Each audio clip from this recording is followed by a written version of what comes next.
أعوذ بالله من الشيطان الرجيم.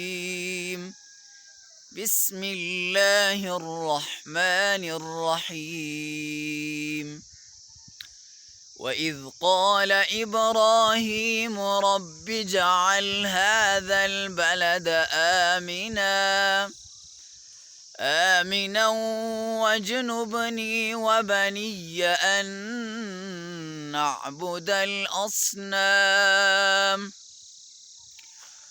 رب إنهن أضللن كثيرا من الناس فمن تبعني فإنه مني ومن عصاني فإنك غفور رحيم.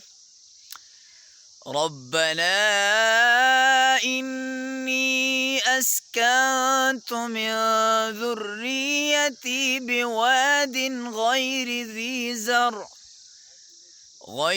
ذي زرع عند بيتك المحرم ربنا ليقيموا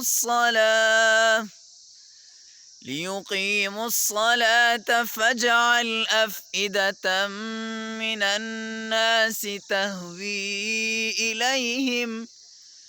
إليهم وارزقهم من الثمرات لعلهم يشكرون.